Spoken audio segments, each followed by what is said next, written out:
amidst the never-ending cycle of retold stories. Some films endure as timeless masterpieces, a cinematic revolution. This film redefined the Western genre with its raw authenticity and iconic characters. Two bounty hunters, drawn into a life-or-death struggle, pursue a reward too tempting to ignore. But what about the actors who breathed life into these legendary roles?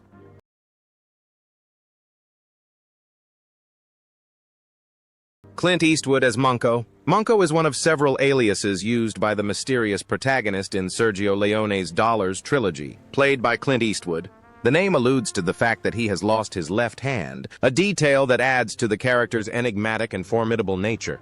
In the film, For a Few Dollars More, Monco plays a bounty hunter pursuing El Indio, a ruthless criminal. His gruff demeanor, accurate marksmanship, and resilience in the harsh desert environment make him a formidable opponent. Eastwood has held various odd jobs, including rescue worker, newspaper delivery man, grocery store clerk, forest firefighter, and golf ball boy.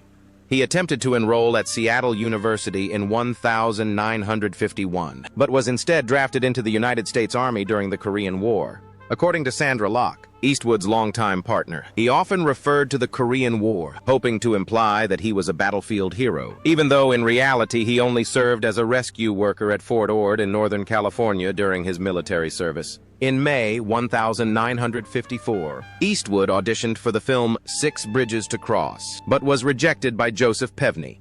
After numerous unsuccessful auditions, he finally landed a small role in Jack Arnold's 1955 film Revenge of the Creature, a sequel to Creature from the Black Lagoon. Frustrated by the repeated retakes and the director's perfectionism, Eastwood, upon beginning his directing career in 1970, deliberately avoided aspects of directing that he found tedious as an actor. Known for his efficient directing style, he was recognized for minimizing filming time and controlling the budget. He often avoided rehearsals and preferred to film most scenes in a single take. Additionally, Eastwood invested in the prestigious Pebble Beach golf links near Carmel and dedicated time to charitable activities at major golf tournaments. He was also a licensed pilot by the Federal Aviation Administration, FAA, flying both fixed-wing aircraft and helicopters, and frequently flew helicopters to film sets to avoid traffic congestion. Lee Van Cleef as Colonel Douglas Mortimer. Colonel Douglas Mortimer is actually a character in the film For a Few Dollars More. The famous actor Lee Van Cleef brilliantly portrayed this role. Mortimer, a former Union official turned bounty hunter, stands out with his sharp intellect, excellent marksmanship, and determination to bring El Indio to justice. His character creates a stark contrast to the mysterious, unnamed man, resulting in a compelling and dynamic on-screen pairing. Lee Van Cleef, a talented actor, began his career in entertainment after being discovered by film producer Stanley Kramer while performing at the Circle Theater in Los Angeles. Impressed by Van Cleef's potential, Kramer invited him to take on a role in the upcoming film. Initially, Kramer envisioned Van Cleef playing Deputy Sheriff Harvey Pell. However, because Van Cleef didn't want to alter his distinctive nose, he chose to play the taciturn gunman Jack Colby instead. From this point onward, Van Cleef primarily took on villainous roles, beginning with his portrayal of Tony Romano in the 1952 film Kansas City Confidential, and reaching the peak of his career in Sergio Leone's masterpiece, The Good, the Bad, and the Ugly, in 1966. Van Cleef's versatility as an actor was further demonstrated in the 1980 martial arts film The Octagon, where he starred alongside Chuck Norris. He continued to showcase his talent in a supporting role in John Carpenter's classic 1981 film, Escape from New York. However, over time, Van Cleef's stage appearances gradually declined. In 1984, he took on the role of a ninja master in the NBC adventure series The Master, but the show only lasted 13 episodes before being canceled. Van Cleef also collaborated with David Carradine on the 1986 film Armed Response. Throughout his illustrious career, Van Cleef amassed an impressive body of work, including 90 films and 109 television appearances, spanning a remarkable 38 years. In his personal life, Van Cleef was married 3 times. His first marriage was to Patsy Ruth Cayley in 1943, and they had 3 children, Alan, Deborah, and David. However, this marriage ended in divorce in 1958. He remarried in 1960 to Joan Marjorie Drain, a marriage that lasted until their divorce in 1974.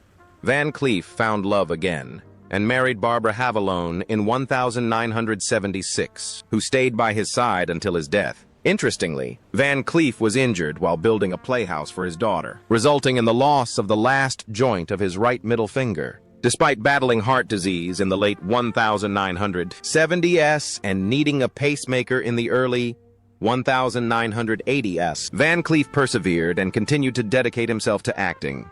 Sadly, he passed away on December 16, 1989, just days before his 65th birthday. The cause of death was determined to be a myocardial infarction, with nasopharyngeal cancer listed as a secondary factor.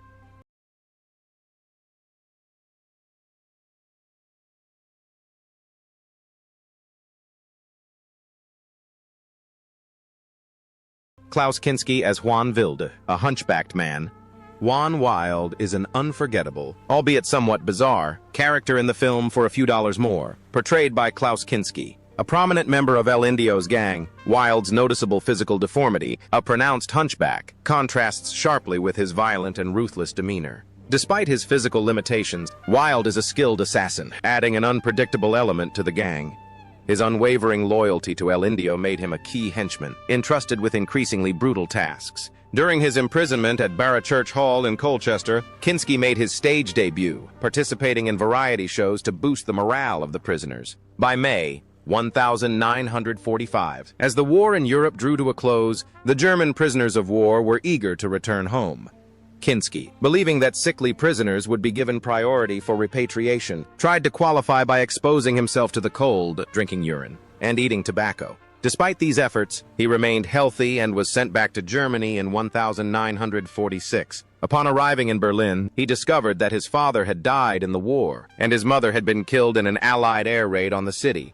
Kinski's first film role was a small part in the 1948 film Morituri. He subsequently appeared in several German films by Edgar Wallace, and had minor roles in American war films such as Decision Before Dawn, 1951, A Time to Love and a Time to Die, 1958, and The Counterfeit Traitor, 1962. In 1980, Kinski turned down the lead villain role of Major Arnold Tote in Raiders of the Lost Ark, criticizing the script to director Steven Spielberg as boring, sleepy, and stupid rubbish. Kinski then played Kurtz, an Israeli intelligence officer, in the 1984 film The Little Drummer Girl, directed by George Roy Hill. He also appeared in the science fiction television series Time Stalkers, alongside William Devane and Lauren Hutton. His final film was Paganini in 1989, which he wrote, directed, and starred in as Niccolo Paganini. Kinski released his autobiography, All I Need Is Love, in 1988, and it was republished as Kinski Uncut in 1996. The book led to a defamation lawsuit from his second daughter, Nastasia Kinski, although she later withdrew the lawsuit. Kinski died of a sudden heart attack at his home in Lagunitas, California, on November 23, 1991, at the age of 65.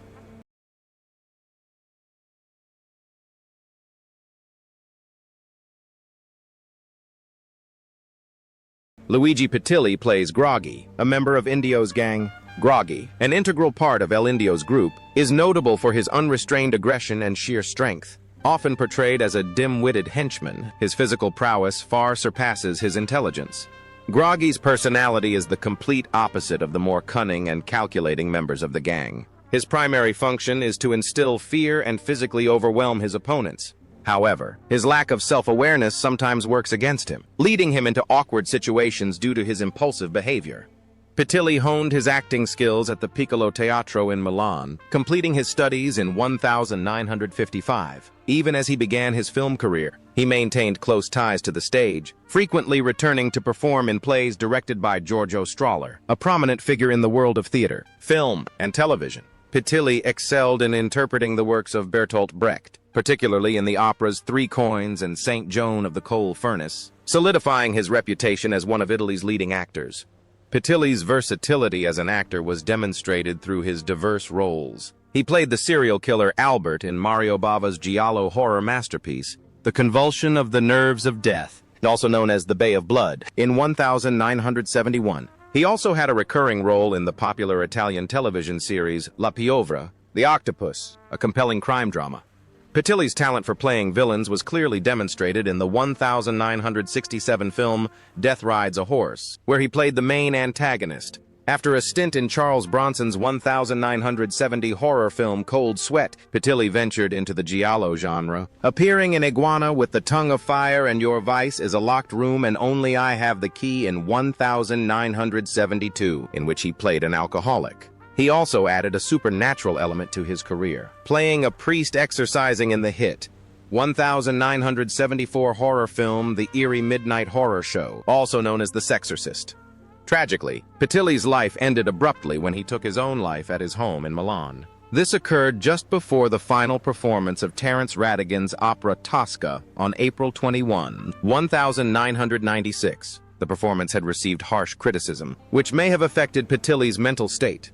However, his suicide note revealed a deeper anguish, stemming from the recent breakdown of his 4-year relationship with singer-actress Milva, to whom he had apologized for the harsh words he had made in a published interview. Aldo Sambrell as Cuchillo. The name Cuchillo, meaning knife in Spanish, is very fitting for this hot-tempered member of the El Indio gang. True to his name, he prefers knives as weapons and is often portrayed as hot-headed and impulsive. This made him an unpredictable and dangerous opponent, especially in close combat. Within the gang, Cuchillo primarily served as a henchman, carrying out El Indio's orders with ruthless efficiency and adding to the gang's overall threat. The man behind Cuchillo, Jose Canalejas, was born in Vallecas on February 23, 1931. He came to Mexico due to his parents' exile and began his football career under the stage name Madrileño Sanchez at Puebla FC. He also played for CF Monterrey before returning to Spain to play for Alcoyano and Rayo Vallecano. Eventually, he transitioned to acting. Canalejas is famous in the film industry for his role as a henchman in Sergio Leone's classic Western film series. He appeared in the trilogy, beginning with A Fistful of Dollars in 1964, followed by Once Upon a Time in the West in 1968 and 100 Rifles in 1969. He also acted in A Fistful of Dynamite as the commander of the execution squad and in The Golden Voyage of Sinbad as a member of Sinbad's crew. He even participated in international projects, appearing in Dr. Zhivago and the Wind and the Lion. Besides Leone's films, he also played a villain opposite Jackie Chan in Armor of God 2, Operation Condor. His career spanned many other Western films, including Navajo Joe, directed by Sergio Corbucci. Sadly, Canalejas passed away in Alicante, Spain, on July 10, 2010, at the age of 79 due to a stroke, the result of 3 strokes he had suffered in early June. Mario Brega plays Nino, a member of Indio's gang. The character of Nino, portrayed by the talented actor Mario Brega, left a lasting impression in the film for a few dollars more. Undeniably a member of El Indio's brutal gangs, he stands out as a comedic character, in contrast to the more sinister figures like Juan and Groggy. Despite his sense of humor, Nino remains loyal to his leader, El Indio, readily participating in the gang's criminal activities. Brega's physique often confined him to thug roles, particularly in his early westerns, but he later diversified into Italian comedies. With an impressive height of 1.93 meters and weighing over 113 kilograms when he was overweight, Brega eventually lost a significant amount of weight. Born in Rome, he began his career as a butcher, but quickly found his calling in front of the camera, where his distinctive physique secured him many roles. His collaboration with director Dino Risi marked the beginning of his career, followed by small roles in classic westerns by Sergio Leone. Brega appeared in films such as A Fistful of Dollars as Chico, For a Few Dollars More as Nino, The Good, The Bad, and The Ugly as Corporal Wallace, and a gangster role in Once Upon a Time in America. Brega's versatility wasn't limited to westerns. He also showcased his roles in other Italian westerns, such as Death Rides a Horse, The Great Silence, and My Name is Nobody. Towards the end of his career, he demonstrated his comedic talent in collaborations with director Carlo Verdoni, including Un Sacco Bello and Talcum Powder. Brega died of a heart attack in his hometown of Rome in 1994. Antonio Molino Rojo as Frisco, a member of Indio's gang, Antonio Molino Rojo, who played Frisco in the film, had a prolific film career with nearly 90 roles from 1955 to 1988. However, his most notable roles in the Western genre were undoubtedly in Sergio Leone's classic Western trilogy, including A Fistful of Dollars, 1964, and The Good, The Bad, and The Ugly, 1966. He also appeared on screen in another Leone masterpiece, Once Upon a Time in the West, 1968, as well as in Four of Revenge, 1966, and several other films. Rojo's talent wasn't limited to playing gang members in westerns. In The Good, The Bad, and The Ugly, he delivered a memorable performance as a compassionate Union leader at a prisoner of war camp, with gangrene in his legs. In one of the film's most striking scenes, he confronts Angel Eyes, played by Lee Van Cleef, accusing him of torturing and robbing Confederate prisoners using scientific methods, and expressing his desire to gather evidence to bring Angel Eyes to trial in a military court before his death. Rojo died in Barcelona on November 2, 2011, at the age of 85.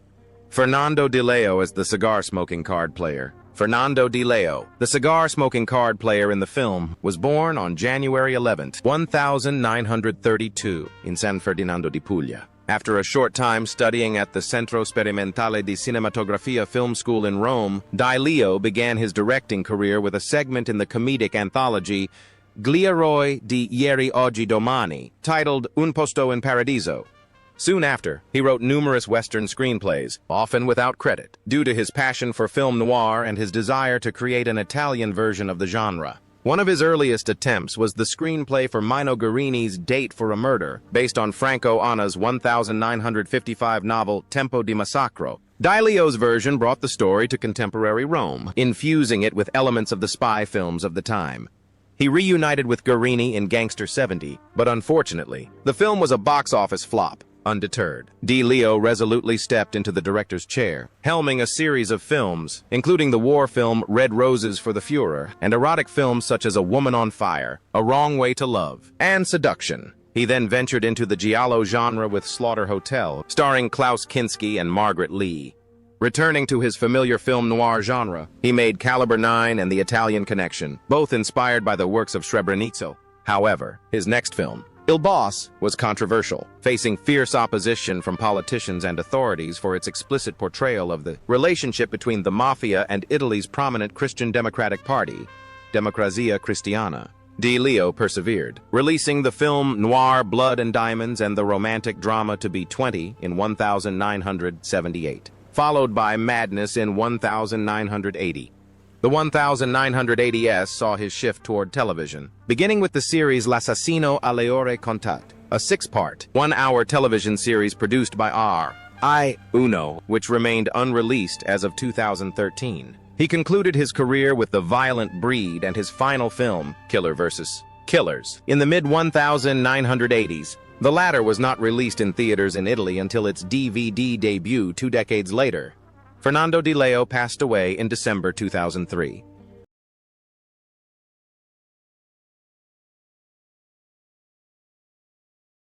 Benito Stefanelli as Luke Huey. The film stars Benito Stefanelli as Luke Huey, a role for which he is very famous in the film industry. Stefanelli's fame largely stems from his memorable henchman roles in several classic Italian westerns by Sergio Leone, including the iconic A Fistful of Dollars trilogy 1964, in which he played gang members. He also appeared as a drunkard in Wanted 1967, starring alongside Giuliano Gemma and Serge Marquand. Throughout his illustrious career, Stefanelli amassed numerous roles in westerns and also worked behind the scenes as a stunt coordinator in the 1960s and early 1970s, particularly on Sergio Leone's films. It's also worth noting that he previously served as an interpreter for Clint Eastwood, along with Bill Tompkins, during the production of the film A Fistful of Dollars. Peter Lee Lawrence plays Mortimer's brother-in-law. Peter Lee Lawrence, who plays Mortimer's brother-in-law in the film, has an interesting life story.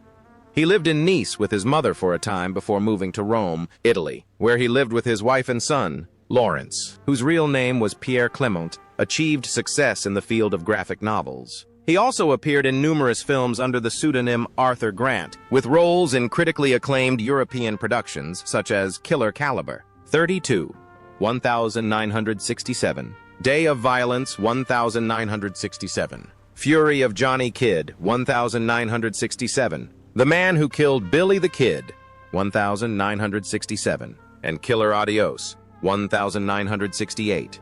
Interestingly, he had a loyal fan base in Cuba. In the 1971 film Black Beauty, he played a supporting role. Throughout his 9-year career, Lawrence amassed an impressive 30 films. His last screen appearance was in the 1974 film Los Caballeros del Botón de Ancla. Fate intervened when he met his future wife, actress Cristina Galbo, during the filming of Dove Chispara de Piu in 1967. Their romance culminated in a wedding 2 years later, on July 30, 1969, and they remained loving until his sudden death. Lawrence's health problems began to plague him in 1972, when he started suffering from persistent headaches. After finishing filming for Los Caballeros del Botón de Ancla, he sought medical attention and was hospitalized at Jimenez Diaz Hospital in Madrid, where he underwent surgery by the renowned Dr. Sixto Obrador. Sadly, the biopsy results revealed he had glioblastoma. Seeking further treatment, Lawrence moved to Zurich and placed his trust in Professor Wolfgang Horst, undergoing both chemotherapy and radiation therapy. However, on March 25, 1974, severe stomach pains led to his hospitalization at Villa Stuart Hospital in Rome. Lawrence's journey ended on April 20, 1974, when he passed away at 3:10 a.m.